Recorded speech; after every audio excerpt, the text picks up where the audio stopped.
Honramos tu nombre, Señor.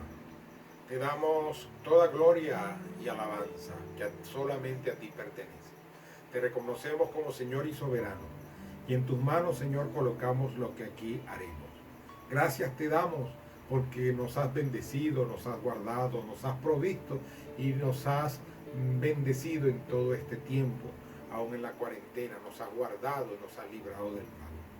Queremos poner en tus manos a nuestros enfermos, para que pase tu mano sanadora sobre ellos y los restaure. Pedimos, Señor, pues que nos des la dirección y la sabiduría para hacer todo lo que corresponde y que podamos aprender lo que tú tienes para nosotros, que podamos salir edificados y que podamos bendecir a otros también. En tus manos lo dejamos. En Cristo Jesús. Amén. Amén. La palabra de Dios dice en el libro de los Salmos 84, los versos 1 al 2. Cuán amables son tus moradas, oh Jehová de los ejércitos. Anhela mi alma y aún ardientemente desea los atrios de Jehová. Mi corazón y mi carne cantan al Dios vivo. Aún el gorrión halla casa y la golondrina nido para sí, donde ponga sus polluelos, cerca de tus altares, oh Jehová de los ejércitos, Rey mío y Dios mío. Bienaventurados los que habitan en tu casa, perpetuamente te alabarán. Bienaventurado el hombre que tiene en ti sus fuerzas, en cuyo corazón están tus caminos. Atravesando el valle de lágrimas lo cambian en fuente, cuando la lluvia llena los estanques. Irán de poder en poder, verán a Dios en Sión. Jehová Dios de los ejércitos, oye mi oración, escucha, oh Dios de Jacob. Mira, oh Dios, escudo nuestro, y pon los ojos en el rostro de tu ungido. Porque mejor es un día en tus atrios que 1000 fuera de ellos. Escogería antes estar a la puerta de la casa de mi Dios que habitar en las moradas de maldad. Porque sol y escudo es Jehová Dios. Gracia y gloria dará Jehová. No quitará el bien a los que andan en integridad. Jehová de los ejércitos, dichoso el hombre que en ti confía.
nosotros los niños de la primera iglesia bautista de Barquisimeto queremos felicitar a todas las madres en su día especial y decirles que son muy valiosas para todos nosotros. Mi hermanito y yo tenemos este ramo de flores que son hermosas igual que cada uno de ustedes. Y para decirles, ¡feliz Día de las Madres!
Choquillo de palabras la que te guste más. Mamita, te quiero mucho, hasta y más allá. Mi mamá me quiere mucho, también yo la quiero a ella. He pensado regalarle con mi cariño una estrella. Buscaré la más bonita, aquella que brille más. Subiré al cielo a por ella para podérsela dar. Si no la puedo coger, no pasa nada, ¿verdad? La podemos mirar juntas cuando me vaya a acostar. Esa será nuestra estrella, ¿te parece bien, mamá? Tú sabes, mamaita, cuánto te quiero. Te lo he dicho 1000 veces, solo con besos, pero hoy es tu día y rompo el silencio. Te quiero, mamaita, así hasta el cielo. Para mami, buscaré una caja grande y la voy a rellenar de regalos para mami que te gusten de verdad. Mami, eres un poco rarita y tienes un gusto especial. Prefieres un frasco de besos y una rodaja de paz. Voy a regalarte tiempo para abrazar y soñar y que te sientes un poquito para poder descansar.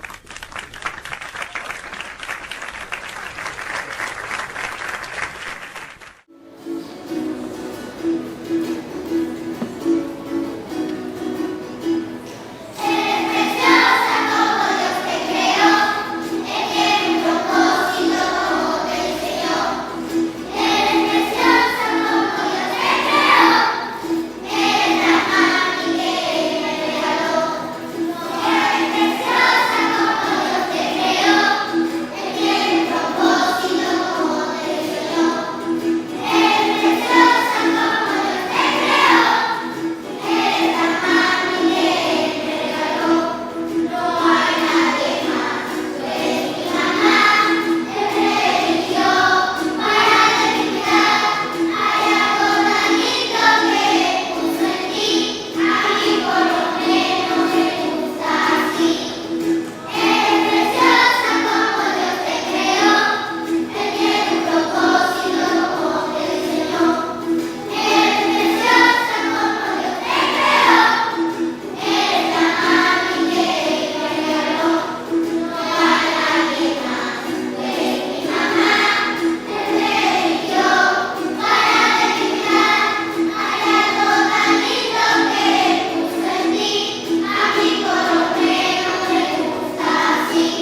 Casadas, estad sujetas a vuestros maridos como conviene en el Señor.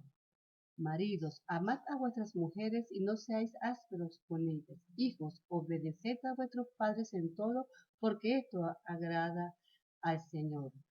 Siervos, obedeced en todo a vuestros amos terrenales, no sirviendo al ojo como los que quieren agradar a los hombres, sino con corazón sincero, temiendo a Dios. Y todo lo que hagáis, hacedlo de corazón, como para el Señor y no para los hombres, sabiendo que del Señor recibiréis la recompensa de la herencia, porque a Cristo el Señor servís.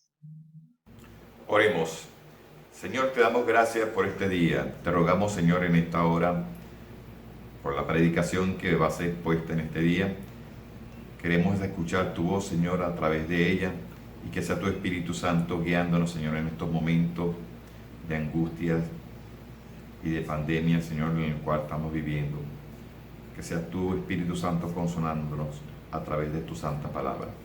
En el nombre de tu Hijo Jesucristo te lo rogamos y te lo suplicamos. Amén.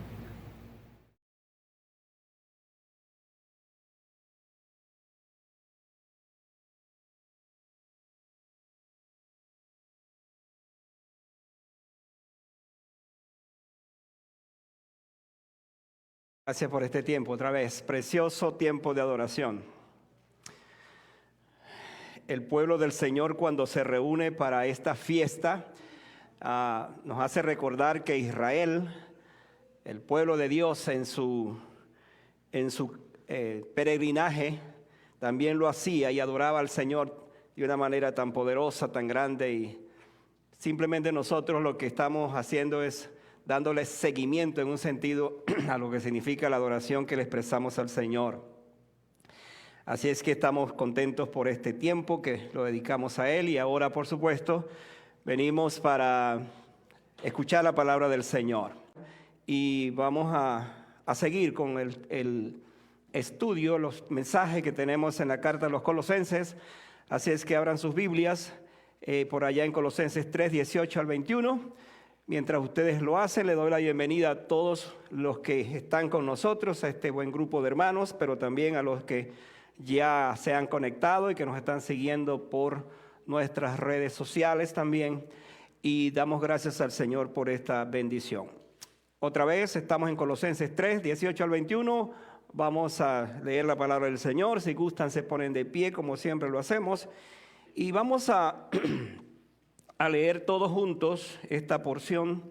Apenas son unos 4 versículos, creo, y de esa manera vamos a estar teniendo esta porción de la Biblia. Otra vez, Colosenses capítulo 3, vamos a leer los versículos 18 al 21. ¿Estamos listos? Entonces leamos. Vamos a hacerlo de esta manera mejor, para que sea más dinámico. Voy a pedir que las casadas, levanten la mano las casadas. Bueno, las que no todavía no la levanten, pues vamos en ese proceso, ¿verdad? A ver, las casadas le van a decir este texto a sus maridos, a ver cómo suena. Todos juntos, el versículo 28, quiero decir las casadas. Lean entonces el versículo 18. ¿Quién comienza? O lo hacemos simultáneamente, ¿verdad? Lean allí, por favor. Dice el texto, casadas. Bueno, como que no conviene bien. Vamos a hacerlo como debe ser, ¿verdad? Otra vez, a una sola voz. Casadas.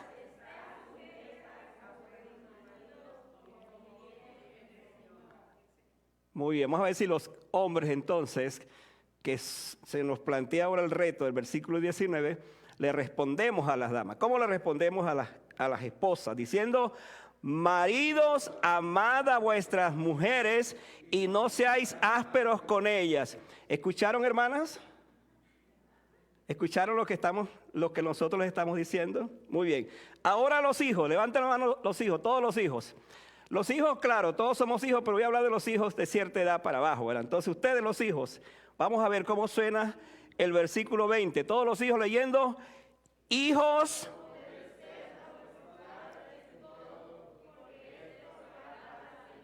¿Lo escucharon, padres? ahora los padres, nosotros los padres, se lo vamos a decir al resto de ustedes, especialmente a los hijos. ¿Qué le decimos los padres a los hijos? A los hijos, según el versículo 21, le decimos: padres, no exasperéis a vuestros hijos para que no se desalienten. Bueno, allí tenemos entonces el mensaje de hoy. Lo titulo: el diseño de Dios para una familia. Póngale si quiere feliz a esa expresión, pero el diseño de Dios para la familia. Y aquí nos encontramos con un pasaje que realmente nos va a hablar muchísimo esta tarde. Así es que voy a orar al Señor, voy a pedir que ustedes me acompañen en oración, porque necesito la oración, como siempre, pero especialmente cuando presento un tema de este tipo, por supuesto, necesito el auxilio del cielo para la presentación de esta palabra. Cierren sus ojos y oren conmigo allí en su corazón. Padre Celestial, gracias por tu palabra, preciosa palabra. Como siempre, ella es única, ella es poderosa, ella es la palabra del Señor, inspirada por el Espíritu Santo. Y en esta hora, Señor, la tomamos para que sea ella la que nos hable, para que sea ella, Señor, la que nos guíe, para que sea ella la que nos exhorte, para que sea ella lo que nos motive a amarte más, a dedicarte más nuestras vidas a ti. Padre, en esta hora cuando voy a abordar este tema, un tema, Señor, que es de por sí muy importante en nuestras vidas, oro para que tú nos guíes, para que tú nos dirijas y para que esta palabra, Señor, que va a ser expuesta, tenga la unción de lo alto y la aplicación en nuestros corazones. Que hoy podamos, Señor, tener una nueva visión. En el caso de las hermanas casadas, que haya una visión mucho más amplia acerca de esto para sus vidas, para los maridos, para los hijos y para los padres. Gracias, Señor, una vez más por este tiempo y te adoramos en el nombre de Jesús. Amén. Pueden sentarse. Muchas gracias, hermano.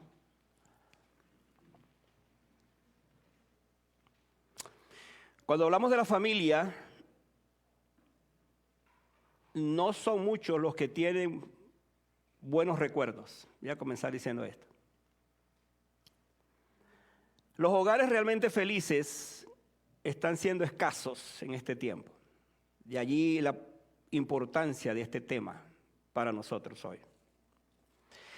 Es interesante que en la Biblia hay escuche esto, hay 4 pasajes, hay 4 capítulos que nos hablan de una época cuando no hubo pecado y una época cuando no habrá pecado.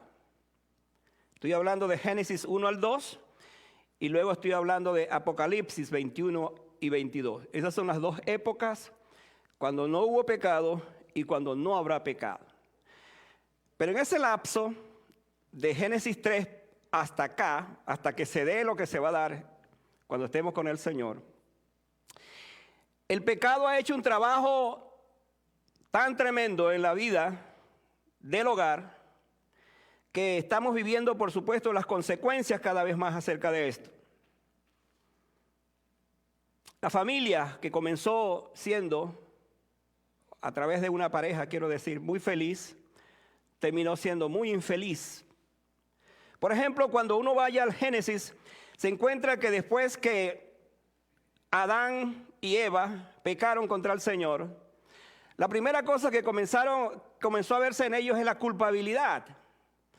Y en efecto, Adán comenzó a echarle la culpa a Eva por lo que había hecho.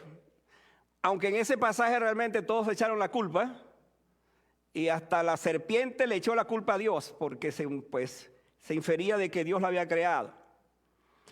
Pero es interesante notar cómo en una porción como esta, o en pasajes como estos, se nos da una revelación acerca de la forma como entonces a través del tiempo la humanidad comenzó a desviarse y el hogar y la familia comenzaron a ser presa, quiero decir, de una situación sumamente difícil que comenzó a generarse, por supuesto, en sus vidas. Así tenemos, por ejemplo, que el mismo caso de Adán y Eva criaron unos hijos, especialmente 2 de los que aparecen en la Escritura, porque no dan razón de todos los demás hijos que tuvieron. Y pronto descubrimos que uno de ellos se levantó y mató a su hermano. Esto habla de un conflicto de familia. una situación muy seria en la familia. Más adelante nos encontramos entonces con un Abraham, para que vayamos conectando en ciertos periodos, donde él se casa con Sara, pero Sara, que no tenía hijos porque era estéril, pues le dice a él que se llegara a su sierva Agar. Y bueno, ya nosotros conocemos la historia, cómo allí se comienza a ver esa descomposición, hablando de esos términos de la familia. El mismo Abraham tuvo que echar a la esclava, en este caso, fuera de la casa, porque ya Sara no podía soportarla. Más adelante vemos a un Jacob como que siguiendo de alguna otra manera esa situación muy particular que estaba viviendo la familia. Tiene 4 mujeres y por supuesto de allí van a venir obviamente las tribus que conocemos hasta el día de hoy. Pero nos llama la atención otra vez ese asunto de los conflictos que se van dando, porque por ejemplo en el caso de los hijos, ellos vendieron al mejor de ellos, que era José, el que se portaba mejor, lo vendieron a los ismaelitas y ellos lo llevaron a Egipto, y de allí pues tenemos como parte de esa historia que se va desarrollando a una familia que sigue estando en conflicto. ¿Qué decir de David? ¿Qué decir de otros reyes? ¿Qué decir de tantos que después vinieron y nos presentan hogares con muchos conflictos? Pero mis amados hermanos, a donde quiero llegar esta tarde es que ese no fue el diseño de Dios. Eso no fue lo que Dios diseñó al principio. Entonces, ¿de qué estamos hablando? Cuando leemos en este pasaje a los miembros que componen una familia, el diseño de Dios fue un diseño, diríamos, enmarcado para que realmente nosotros disfrutáramos de lo que hoy se conoce como un hogar verdaderamente feliz, que tiene el diseño de Dios. Mientras usted esté escuchando esta palabra, yo no sé seguramente qué hay en su corazón, pero seguramente se va a identificar con muchas de estas cosas.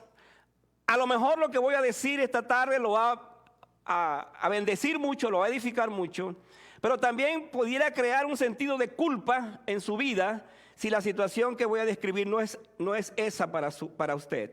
Sin embargo, el propósito siempre de la palabra de Dios es que nos hable independientemente de cómo la podamos recibir. Entonces, nosotros estamos hablando de que un hogar no es la casa llena de muebles, ni son todas las diversiones que pudiéramos darle a nuestros hijos, aunque sean muy importantes. Un hogar es más que eso. Un hogar es el lugar donde hay armonía, donde hay paz.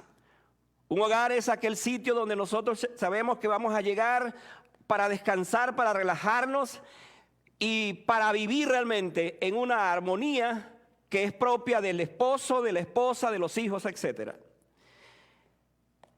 Nosotros nos encontramos entonces a un Pablo hablándonos de la importancia de las relaciones en la familia, para que bajo ese concepto de lo que es las relaciones, unas relaciones sanas, nosotros entendamos que así es como funciona realmente un hogar, y sobre todo un hogar feliz.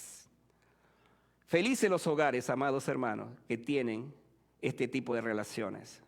Felices los hogares que han encontrado en la palabra de Dios la esencia, la razón para vivir.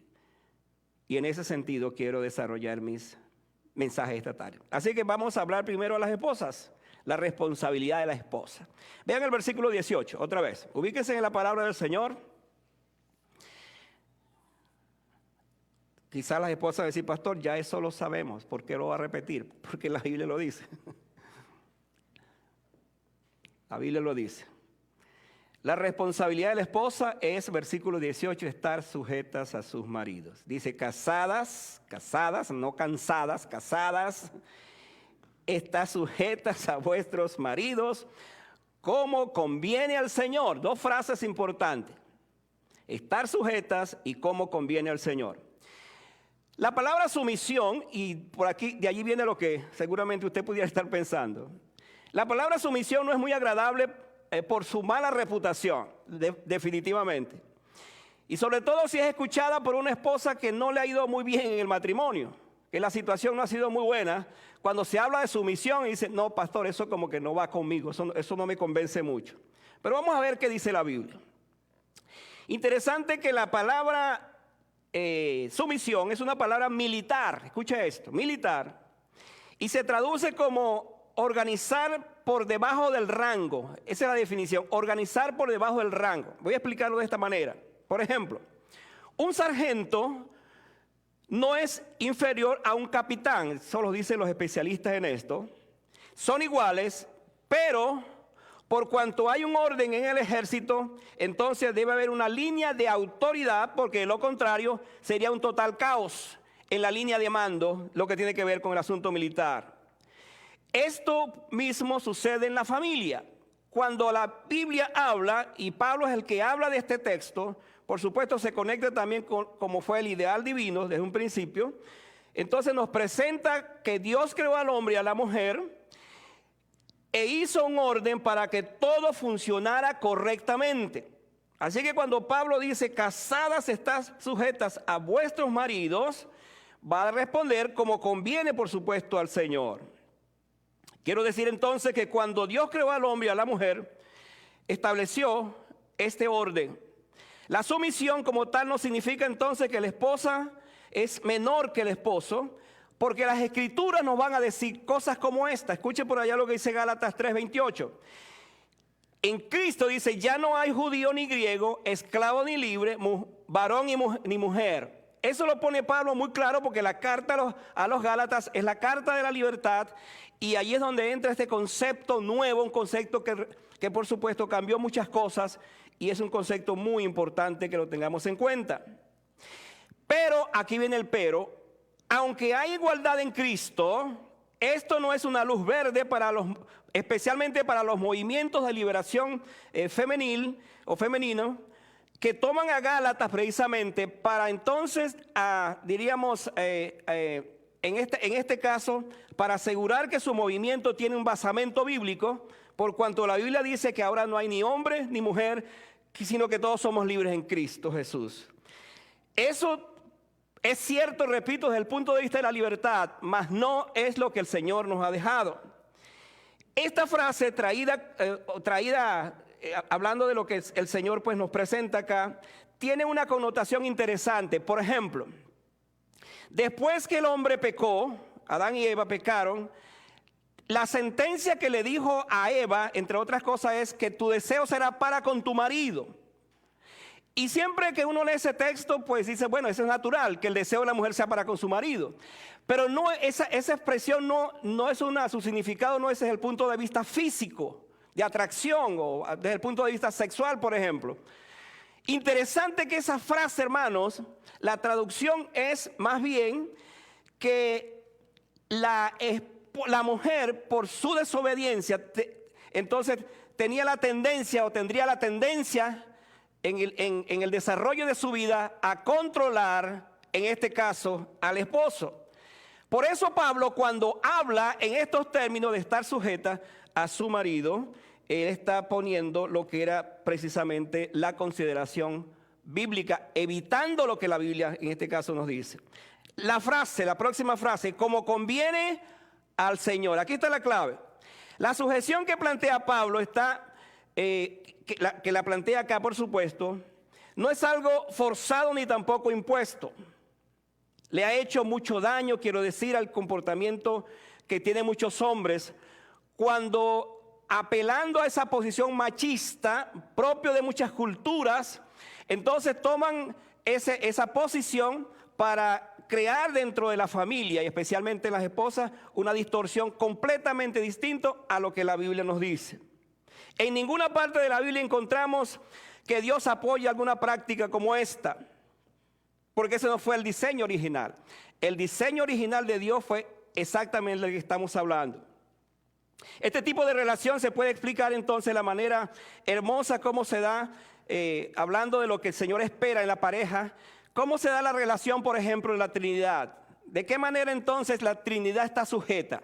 ¿De qué manera entonces la esposa y el esposo deben estar en esa relación que tiene que ver con esa sujeción? La voy a explicar de esta manera.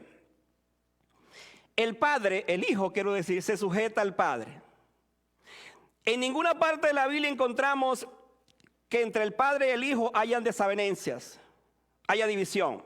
Al contrario, hay una unidad tan perfecta entre la Trinidad, donde el padre se goza con el hijo y el hijo se goza en ser obediente al padre. Usted se da cuenta que cuando Jesucristo vino, Él comenzó a llamar a Dios su Padre. He explicado esto en varias ocasiones, que creo que hay una sola vez, una o dos veces en la Biblia, donde Jesucristo habla a ese ser supremo, de donde viene como Dios. Pero en todos los aspectos lo llama Padre. ¿Qué significó esto? Que Él mantuvo con su Padre una intimidad, una relación, una sumisión a Él. Pero esa sumisión es en amor. Porque la Biblia dice que Dios es amor. Entonces, por lo tanto, esa sumisión fue y es, por supuesto, en amor. Ese mismo concepto lo aplicamos entonces a la familia, a la pareja. La esposa se sujeta al esposo porque lo ama, obviamente. Porque de lo contrario, pues no tendría sentido una sujeción obligada.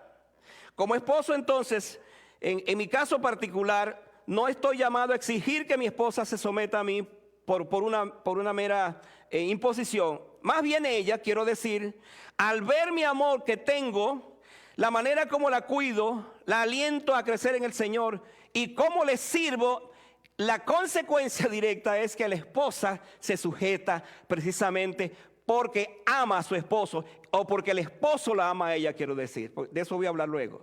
Entonces, Pablo nos está diciendo en esta parte que las casadas estén sujetas a sus maridos según pues el diseño de Dios, como conviene al Señor. Otra vez es una sujeción no forzada, no impuesta, es una sujeción bajo el diseño original de Dios, pero es una sujeción en amor.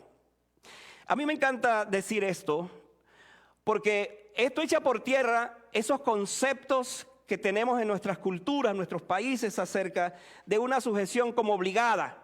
Hay esposos que le dicen a su esposa, tú tienes que obedecerme porque eres mi esposa. Bueno, eso hay que estudiar.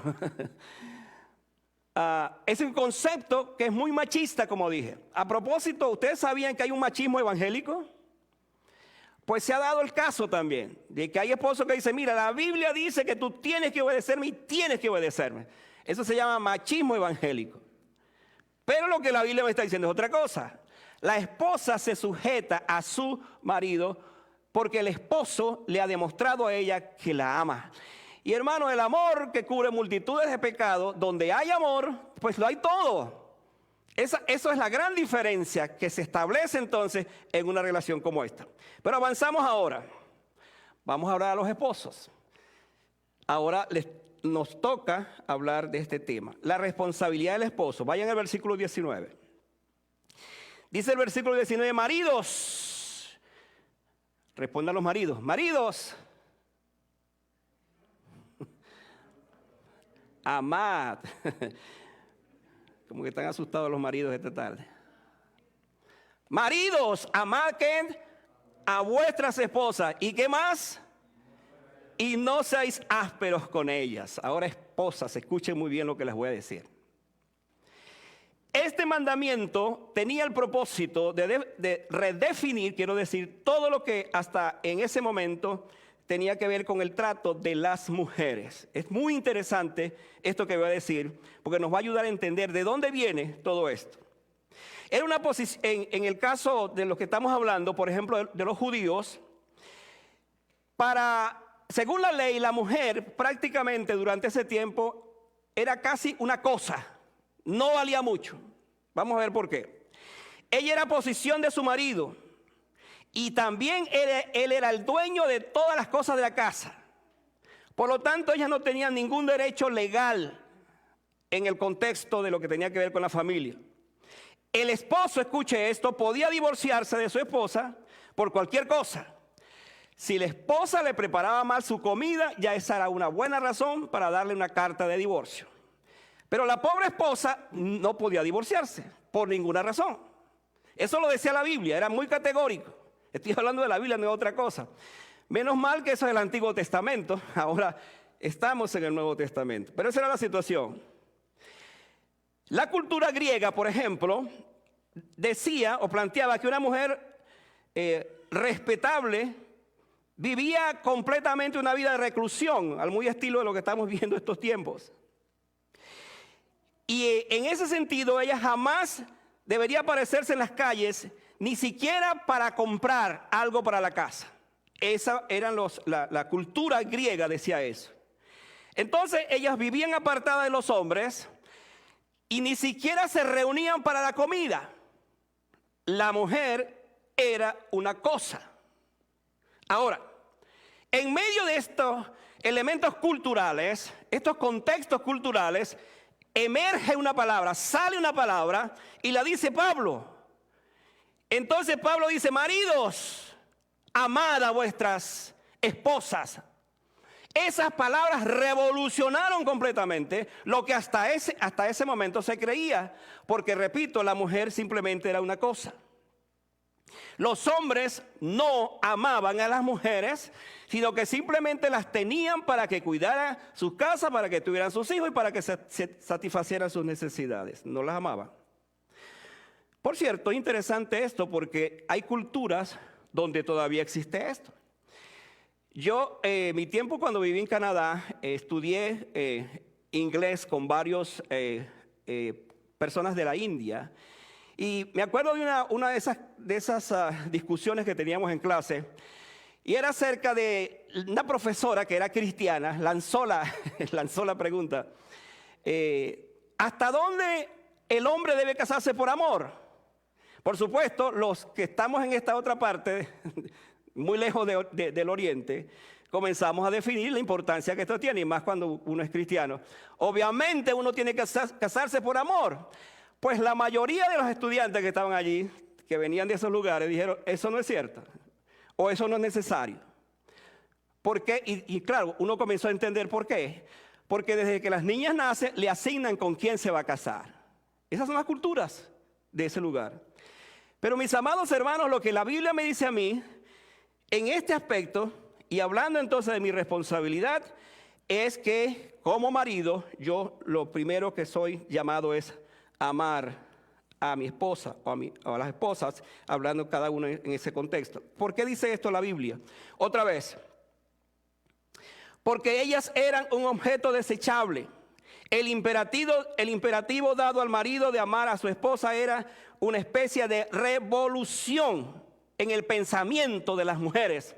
Porque aún las mujeres que venían a la iglesia venían con eso en su mente, con ese sentido de esclavitud. Y Pablo dice: es la hora de que ustedes entiendan, y los esposos entiendan, que son llamados para amar a sus esposas y para no tomarlas o tenerlas como cualquier cosa.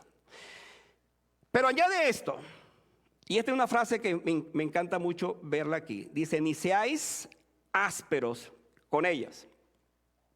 Aparte del mandamiento de amar a nuestras esposas, se nos manda también a que no seamos ásperos con ellas. Yo estuve estudiando esta frase, esta palabra, durante este tiempo, y varias cosas que me llamaron la atención. Pero vino a mi mente una figura cuando por supuesto me crié en el campo de mi país, Venezuela, de una planta que nace, por supuesto, así como una planta silvestre, y echa una especie de fruta. No es una fruta, pero es algo parecido al pepino. Y es interesante que esa parte de la planta se pone a secar después de cierto tiempo. Y cuando usted le quita la piel, por supuesto no va a haber una fruta adentro, sino una cantidad de hebras, de fibras que tiene adentro. Y me acuerdo mucho, esta se conocía como el sedazo. Yo no sé cuál es la palabra científica para esa planta. Pero lo que me llama la atención es que, si bien es cierto, las amas de casa la utilizaban para muchas cosas dentro del hogar, lo que siempre me impactó y el recuerdo es que ese asunto era tan áspero que cuando uno se lo pasaba por las manos, literalmente quedaba la mano rayada con eso. Áspero, era muy áspero. Cuando estuve pensando en nuestras responsabilidades como marido, la Biblia me dice que yo no sea como el sedazo, así áspero con ellas. Ahora escúcheme, maridos, por favor. Y aún los que están afuera, escúchenme lo que voy a decir. Aquí tenemos en esta palabra una recomendación que es extremadamente importante para nuestras vidas.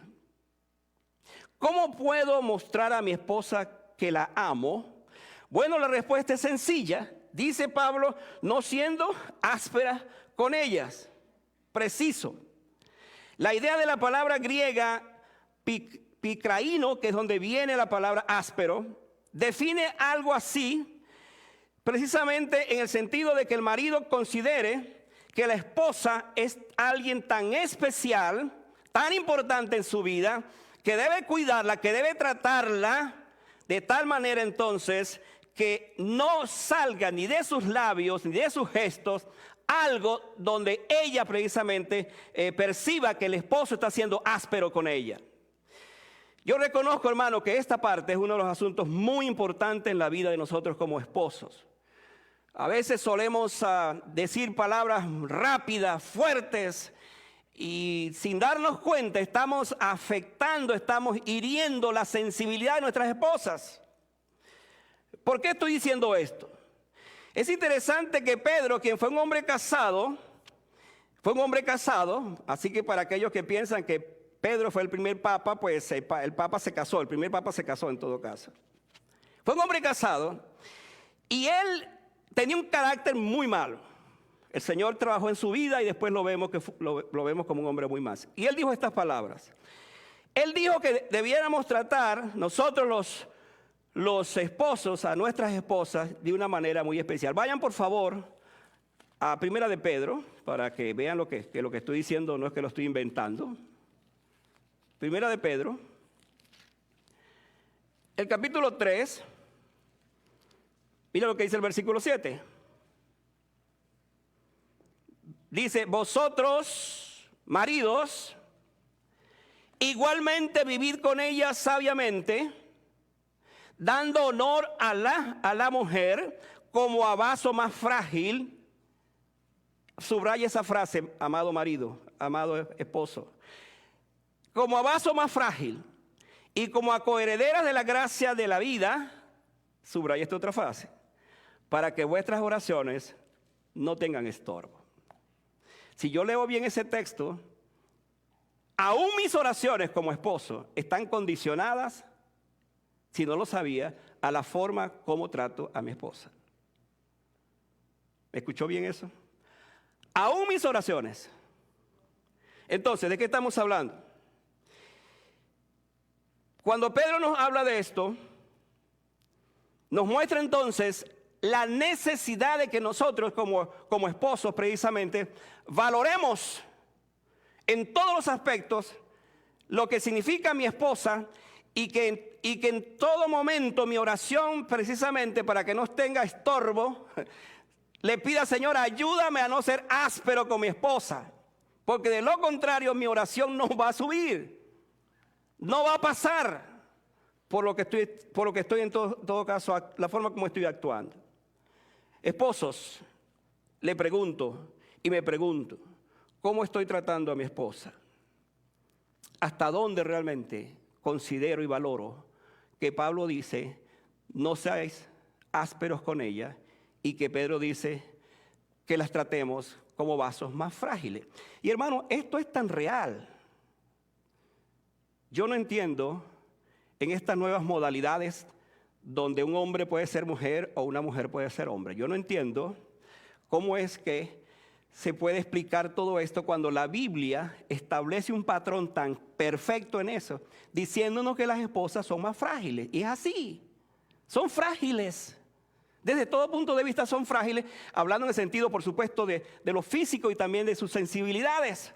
Por eso debemos nosotros considerar lo que esto implica. Voy avanzando. La responsabilidad de los hijos. Vean el versículo 20. Ahora, hijos, pongan atención, hijos, porque voy a hablarles a ustedes. Versículo 20 dice, hijos, obedeced a vuestros padres en todo, porque esto agrada al Señor. Otra vez, hijos, obedeced a vuestros padres en todo. Hay que subrayar eso, en todo, porque esto agrada al Señor. El imperativo y mandamiento para los hijos es que obedezcan a sus padres. Es interesante que a las esposas se les dice que estén sumisas, mientras que a los hijos se les demanda obediencia. De repente uno dice, bueno, ¿cuál es la diferencia de estas dos palabras? Si bien es cierto que al principio no se ve alguna diferencia, pues se puede ser obedientes sin someterse. Entonces nos preguntamos, ¿no es cierto muchas veces que los hijos obedecen pero no se sujetan? ¿No es cierto que muchas veces los hijos pudieran estar obedeciendo a sus padres porque dicen, bueno, ¿qué más me queda? O sí tengo que obedecerlo. Pero no estar haciendo lo otro. El sometimiento conlleva la idea de hacerlo con amor, entonces. Por lo que ello significa, por lo que nuestros padres significan, debemos obedecerlo. Hay una historia que habla de un niño que el padre le decía que se levantara, que se pusiera de pie. Y en su rebeldía, el niño entonces se sentó, pero le dijo al padre, estoy sentado, pero en mi corazón estoy de pie. Mantuvo su rebeldía, mantuvo su desobediencia. Otra vez, este texto pareciera estar fuera de moda. La rebeldía de la moderna sociedad nos revela que lo último que quieren hacer algunos hijos es obedecer a sus padres. Yo estoy hablando a una iglesia y doy por sentado de que nuestros hijos son obedientes. Pienso en el mundo donde estas enseñanzas no se dan. Pero quisiera realmente poner en tu corazón, aun siendo tú un hijo que has creído en el Señor y que amas al Señor, que veas la importancia de lo que este mandamiento significa, las implicaciones de esto. Porque nosotros nos preguntamos a este respecto, la desobediencia que se ve en tantos hijos, hasta ser contumaces y rebeldes, ha dado el traste con la armonía de la familia. Por lo tanto, hay un padre y una madre extremadamente preocupados porque sus hijos no le obedecen, en este caso. Y a veces nos preguntamos también, bueno, ¿qué pasa? ¿Quién es el responsable de la desobediencia de los hijos? Bueno, la conclusión lamentable es nosotros los padres. Somos nosotros los responsables en todo caso de esa desobediencia. Uno se pregunta entonces, ¿qué podrá salir de un hijo que no tuvo una adecuada disciplina? Jóvenes padres que me están escuchando, que los tengo acá en la iglesia, por favor, síganme en esto que voy a decirle. Si usted se olvidó de la disciplina de sus hijos, todavía está a tiempo. Todavía está a tiempo. Ese concepto de que los hijos no deben disciplinarse no es bíblico. Un hijo, hablando de un niño de cierta edad, no puede entender otra cosa, otro lenguaje que para su vida que no sea el de la disciplina. Yo no sé de dónde salió el concepto, por ejemplo, que un padre no puede, si un hijo en ese proceso de crecimiento está haciendo las cosas que no son adecuadas, ¿de dónde salió el concepto que usted no debe pegarle al hijo, disciplinarlo? Eso no es bíblico. Y usted, si no hace eso, está criando a un hijo contumaz y rebelde, aún en el contexto cristiano. Es asombroso cuando uno ve a padres que tratan con sus hijos y el hijo allí, muy desobediente, apenas 2 o 3 o 4 años, y haciendo cosas hacia los padres, que hasta burlándose, que uno dice, pero ¿dónde estuvo la disciplina de los padres? ¿Qué sucedió allí? Amados jóvenes, preciosos hijos, dice el texto, porque esto es agradable al Señor. La última parte de este texto dice que debemos obedecerlo a nuestros padres en todo. Como hijos no se nos pide una obediencia parcial, porque la promesa de la Biblia para los hijos es: honra a tu padre y a tu madre para que te vaya bien y seas de larga vida sobre la tierra. Entonces, un hijo, vamos a verlo en este contexto, un hijo victorioso, un hijo triunfador, un hijo alegre, un hijo que va avanzando en su vida, detrás de él tuvo el elemento de la obediencia. Respetó a sus padres, amó a sus padres. En todos los aspectos, él fue condescendiente con la dirección y la autoridad de sus padres. Por lo tanto, ese hijo es un hijo feliz, es un hijo que progresa, es un hijo que también tendrá un hogar feliz, hablando en este contexto. Pero además de este mandamiento con promesa, lo que este texto nos dice y nos habla de una poderosa razón para que nosotros, los padres, tomemos en cuenta las implicaciones que lo que ellos están haciendo es para agradar al Señor. En resumidas cuentas, el hijo obedece al padre porque primero está obedeciendo al padre de los padres, que se llama nuestro Padre Celestial. En la medida que un hijo ama a su Padre Celestial, ama a su Padre terrenal. Y esto es tan importante cuando incluso hablamos de la intimidad con nuestro Señor.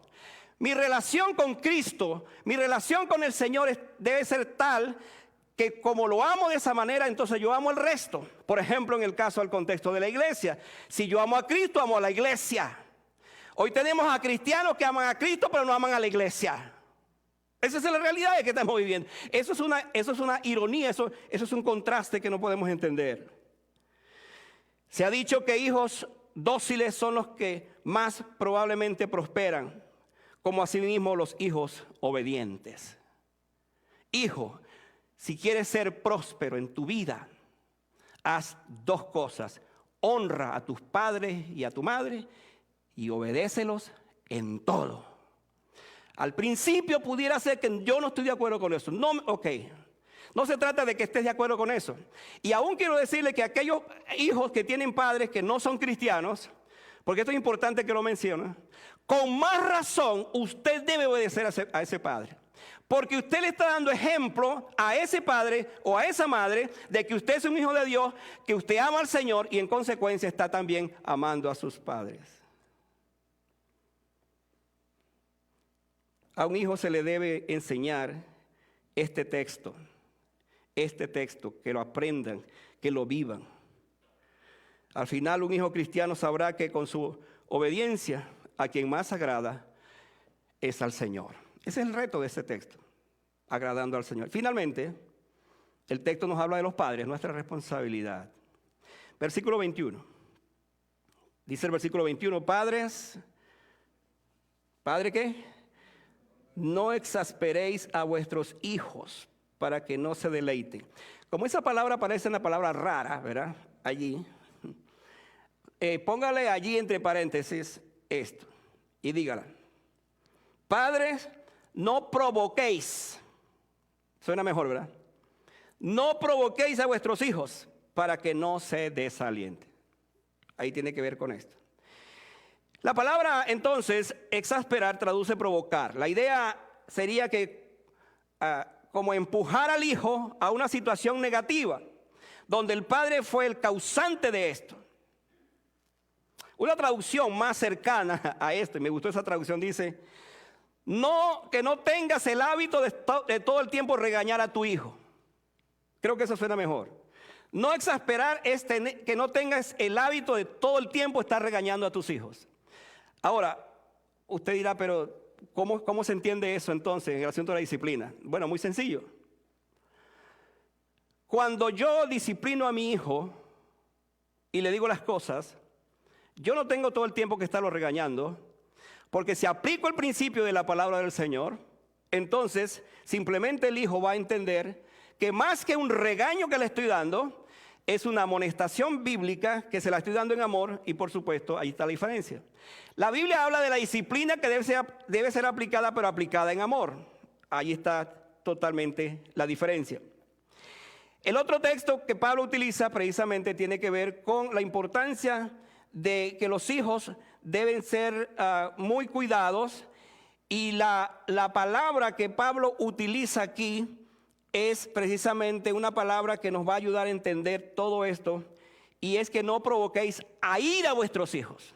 Entonces, la provocación, desde el punto de vista de lo que estamos aquí analizando, es que los hijos no solamente sean exasperados en eso, sino que sean provocados a la ira. Obviamente esto no es bíblico, y por eso Pablo está corrigiendo esto en el llamado diseño de Dios para la familia. ¿Cómo entonces? La pregunta es, ¿cuándo el padre exaspera a sus hijos?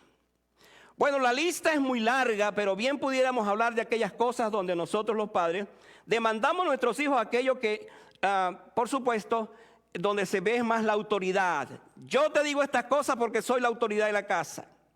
En lugar entonces de crear la armonía en el hogar. Digo esto entonces, un padre controlador o airado exaspera a su hijo. Un padre que siempre está cambiando las reglas en la casa exaspera a su hijo. El padre que siempre está comparando a su hijo con otro, y esto es muy común, está exasperando a sus hijos. Hermanos, cada hijo es único y es importante. Cuando yo comparo a una hija con la otra, le estoy haciendo daño a la otra, por ejemplo. Porque al fin y al cabo, ese hijo tiene características con las cuales el Señor le permitió nacer y fue formado. Nunca comparemos esto. Hay historias tristes de hijos que se criaron con esa mentalidad. Mi padre siempre me comparó con mi hermano mayor y por lo tanto yo soy el resultado de esa comparación. No hagamos esto. ¿Por qué? Dice el texto, para que no se desalienten. Esto es lo primero que debiera entonces estar en la mente de un padre responsable. Cada vez que usted exaspera o provoca a ir a su hijo, está creando en él una rebeldía pasiva que en algún momento será activa. En algún momento ese hijo va a rebelarse completamente porque tuvo un padre entonces que actuó de esa manera. ¿Por qué muchas veces los hijos buscan otros consejeros y no el padre? ¿Quién debe darle las primeras lecciones al hijo o a la hija acerca de lo que va a hacer en la vida? ¿Sus amigos? ¿La escuela? Hermanos, tienen que ser nosotros, tenemos que ser nosotros. Y en ese sentido nosotros debiéramos considerar la importancia de lo que estoy diciendo, precisamente porque ellos son nuestros hijos y son al fin y al cabo la razón por la cual vivimos y para quién vivimos. Debo decir entonces en este aspecto que si se nos toca aplicar la disciplina, que la hagamos en amor. Que nuestros hijos, hermanos, cuando nos vean, no digan, oye, ya viene mi papá otra vez. Y comencemos a verlo y digamos, ¿y ahora qué me va a decir? ¿Con qué regaño viene? Ese no puede ser el concepto de un hijo hacia su padre. Tiene que ser al revés. Cuando el hijo ve al padre, debe llegar y más bien correr hacia él y abrazarlo y darle un beso y por supuesto demostrarle sus afectos. El padre no puede crear un sentido de lejanía, de miedo, por ejemplo, contra sus hijos. Todo lo contrario. Yo no sé si ustedes, y yo sé que eso tiene mucho que ver con nuestros caracteres, personalidades, pero ¿hasta dónde usted abraza a sus hijos? Besa a sus hijos. Mire, yo no tengo ningún problema en darle un beso a mi hija Laura, aún con su tamañote que tiene, y agarrarla y decirle que la amo. ¿Por qué? Porque es mi hija, o a mi hija Oli, por supuesto, para que ahorita no se me ponga brava. O a mi hija Sara, que está en Canadá. Son amores, son únicas y yo le expreso a cada una el amor que le corresponde. Usted hace lo mismo con sus hijos. Pero si usted es un padre que solamente regaña y regaña y regaña y nunca ni siquiera le da un abrazo a su hijo, prepárese. Porque usted está criando cuervos, esa expresión. Está criando cuervos en su propia casa. Usted es el padre. El hijo necesita esa parte afectiva, necesita ese amor dulce, ese amor especial. Por supuesto, disciplínelo cuando hay que disciplinarlo, pero por cada disciplina que le dé, dele 2 abrazos, 2 besos, y de esa manera el hijo entonces se va desarrollando con una mentalidad de que tiene un padre que lo disciplina, pero un padre que lo abraza y que le dice cuánto significa ese hijo para él. Así es que de esa manera podemos ver esta parte. Quiero concluir entonces diciendo, mis amados hermanos, hay un diseño de Dios para la familia. Si hoy por hoy nosotros aplicáramos este diseño, ¿cuántos hogares felices tuviéramos, aún en el contexto de la familia? Resumiendo entonces lo expuesto. Decimos que la respuesta de la esposa hacia el marido a su marido, nada tiene que ver si él es bueno o es malo. Simplemente se sujeta en el Señor. Sus acciones deben basarse en su relación con Cristo. De la misma manera, un esposo debe amar a su esposa, escuche, incluyendo si se somete o no a él, debe amarla. Porque él no está pensando, mi esposa no se sujeta a mí. No, lo que Dios te dijo, lo que Dios te dice y me dice a mí es que yo ame a mi esposa. Lo demás es trabajo del Señor con ella. El niño debe obedecer en todo, independientemente si tiene buenos o malos padres. Debe obedecerlo. En las relaciones con la familia, la respuesta no debe basarse en lo que otras personas nos hagan, sino en mi fidelidad, mis convicciones que yo tengo con el Señor. Eso hace la diferencia. Entonces no podemos ni debemos controlar a los demás miembros de la familia. En todo caso, lo que se nos demanda a todos es que seamos fieles al Señor mientras buscamos caminar en el diseño de Dios para la familia. Este es el diseño de Dios para la familia. Que tengamos esposas que se sujetan a sus esposos porque tienen un esposo que las ama y las considera. A los esposos, a los maridos, que amemos a nuestras esposas, que no seamos ásperos con ellas. Los hijos, que obedezcan a sus padres, porque esto agrada al Señor. Y los padres, que entonces consideremos la importancia que tiene el hecho de no exasperar a nuestros hijos para que no se desalienten. Hermano, qué tremenda responsabilidad tenemos. La iglesia, escuche esto, es lo que es la familia. Otra vez voy a repetir ese concepto. La iglesia es lo que sucede en la familia. Hay gente que dice, no, yo voy a mandar a mi hijo a la iglesia para que me lo corrijan, para que me lo ayuden. Esa no es la tarea de la iglesia. La tarea de la iglesia es predicar a Jesucristo, edificar el cuerpo de Cristo. La tarea de disciplinar a mis hijos es en el hogar, es en la familia. Y en la medida que tenemos hogares que se dedican a esta forma de disciplinar a sus hijos, tendremos iglesia, una iglesia vigorosa, una iglesia fuerte, una iglesia donde los hijos han aprendido las cosas elementales, porque sus padres se las dieron. ¿Dónde entonces se aprende las cosas básicas de la vida? ¿Por qué tenemos hijos que al hablar, por ejemplo, de aspectos tan básicos como el dinero, no tienen ningún problema en relación a esto porque tuvieron padres que los educaron y los formaron acerca de cómo administrar su dinero, incluyendo lo que les corresponde al Señor para dar? Tuvieron padres que se esmeraron en darles esas enseñanzas y, por supuesto, en todas las demás cosas que hemos mencionado. Mis amados, Dios nos ha llamado para tener hogares, pero para tener hogares felices. Para tener hogares donde la presencia del Señor hará la diferencia. Quiero decir esto para orar a los jóvenes que se están preparando, que tienen algún novio, novia. Quiero decirles esto. Por mi experiencia pastoral, después de como 46 años que tengo en este asunto, mi experiencia como esposo, mi experiencia como padre, he aquí lo que les quiero decir. Un hogar feliz se compone, comenzando por la pareja, de 3 personas. El esposo, la esposa y Jesucristo. Si ese hogar tiene a Jesucristo en sus vidas, vendrán problemas, dificultades, pero ese hogar será feliz. Considere usted, jóvenes que se preparan para esto, para un futuro matrimonio. Usted no puede tener en una relación a alguien que no ame a Cristo como usted lo ama.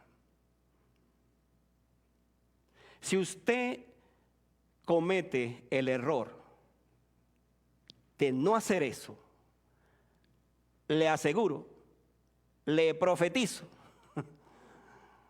que usted tendrá un hogar infeliz, aunque usted luche para que sea todo lo contrario.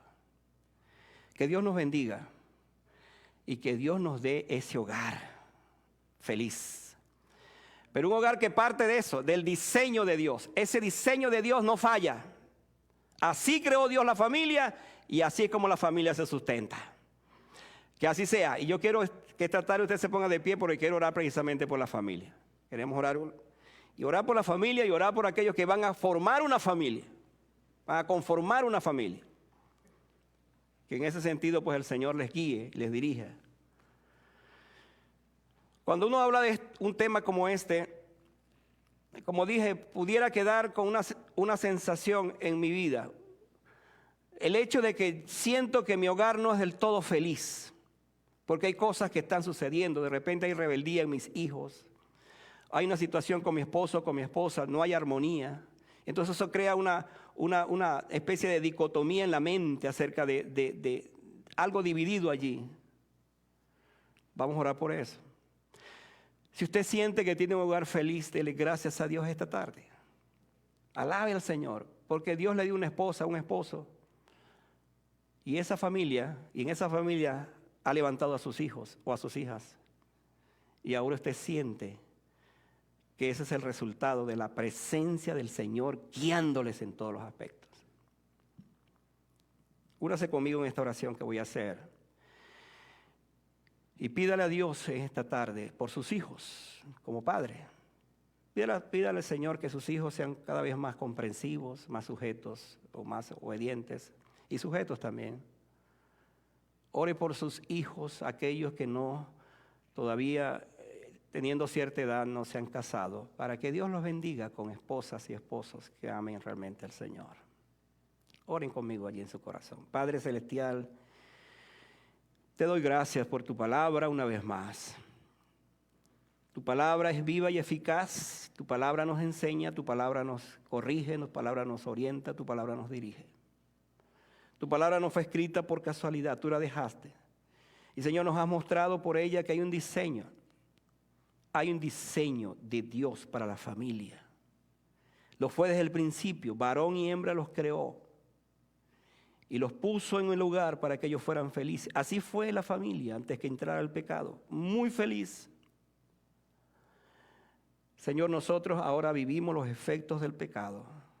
Todavía estamos bajo este mundo con las luchas cotidianas. Y como hogares enfrentamos desafíos. Los hijos han crecido. En algunos casos están creciendo. Señor, yo oro para que esos padres que tienen a sus hijos todavía muy pequeños tomen la palabra de Dios en sus vidas y ellos sepan la importancia que tiene, Señor, la disciplina en la familia. Que no teman disciplinar a sus hijos, porque van a criar hijos, verdaderamente hijos que aman al Señor. Y por supuesto serán hijos totalmente diferentes. Padre, yo oro por el resto de la congregación, por aquellos que tienen hogares que no son felices del todo, que están luchando por eso. Pido, Padre, una bendición para sus vidas y que esta palabra traiga aliento a nuestros corazones. Una vez más te doy gracias y te bendigo. Gracias por esta palabra que nos das. En el nombre de Jesús. Amén. Pueden sentarse.